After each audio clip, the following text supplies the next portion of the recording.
بسم الله الرحمن الرحيم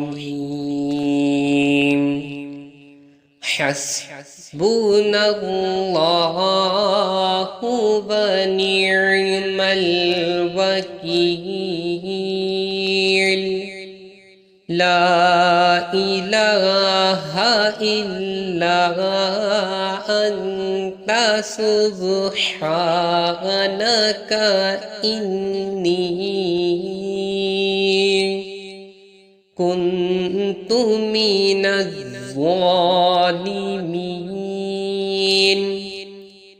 أستغفر الله وأتوب إليه لا حول ولا قوة إلا